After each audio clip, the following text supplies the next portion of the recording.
SSC GD में NCC का आपका कितना मार्क्स जुड़ेगा। देखिए जो लोग भी एसएससी जीडी का एग्जाम दे चुके हैं तो एग्जाम के बाद जो आपका मतलब फाइनल कटअप जाएगा, कटअप के बाद आपका रिजल्ट निकलेगा, तो ये मेल हो या फीमेल कैंडिडेट, देखिए दोनों के लिए ये वीडियो है।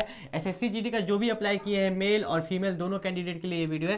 तो आपका एसएससी जीडी में जो है ना एनसीसी का मार्क्स का क्या बेनिफिट मिलेगा और एनसीसी का मार्क्स क्या नॉर्मलाइजेशन के बाद जुड़ता है, एनसीसी का मार्क्स का क्या बेनिफिट होता है, साथ ही साथ ये जो नेशनल कैडेट कॉर्प्स है तो इसका जो कट ऑफ होता है क्या ये फाइनल में जुड़ता है, मतलब कि जो एसएससी जीडी का फाइनल मेरिट होता है, जो फाइनल मेरिट लिस्ट बनता है, क्या उसमें ये वाला जुड़ता है कि नहीं, तो सब चीज़ इस डिटेल में बात करेंगे। एनसीसी आपको अगर अभी तक आप एनसीसी नहीं किए हैं तो एनसीसी करना चाहिए कि नहीं, तो सब कुछ डिटेल में बात करते हैं। देखिए सबसे पहली बात तो हम एक चीज़ आपको क्लियर कर दें कि देखिए हाँ एनसीसी का बेनिफिट मिलता है, ठीक है, एनसीसी का बेनिफिट मिलता है। एनसीसी में 3 तरह का सर्टिफिकेट्स होते हैं, ए, बी और सी। तो देखिए जो ए सर्टिफिकेट होता है उसको कितना मिलता है 2%, ठीक है, बी सर्टिफिकेट को कितना 3% और सी सर्टिफिकेट को कितना 5%। तो ये 5% कैसे मिलता है, कितना मार्क्स का मिलता है, कैसे जुड़ता है बताते हैं। आपका 80 क्वेश्चन था टोटल, ठीक है, 80 क्वेश्चन कितना मार्क्स 160 मार्क्स, 160 मार्क्स का है।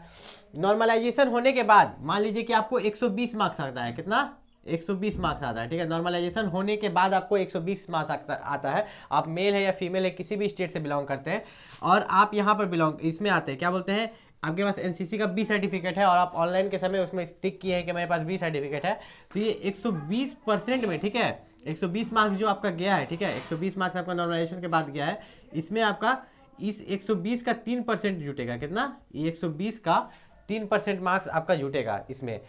और ये जो इस जोड़ के जो टोटल आएगा तो इस तरह से आपका मतलब एनसीसी का मार्क्स जुड़ता है, मतलब टोटल कितना 4 नंबर, तो यहाँ टोटल कितना हो जाएगा 124, कितना 124। तो इस तरह से आपका 4 नंबर मिला किसको, जिनके पास एनसीसी का बी सर्टिफिकेट था। तो उसी तरह सी सर्टिफिकेट का आप यहाँ पर आपको जितना भी मार्क्स नॉर्मलाइजेशन करके आएगा आंसर की के हिसाब से आप देख लीजिएगा, आंसर की आपका फरवरी में निकल जाएगा।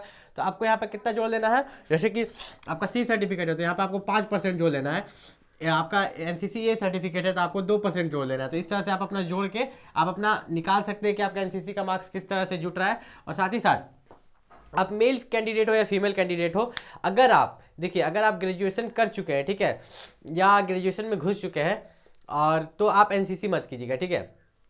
देखिए होता क्या है ना कि एनसीसी के चक्कर में आप बाकी चीज़ पर फोकस नहीं कर पाते, एग्जाम पर, दौड़ पर, ये 5 नंबर के चक्कर में आपका बाकी चीज़ चला जाता है, उसमें बहुत ज़्यादा मेहनत लेती है, ठीक है।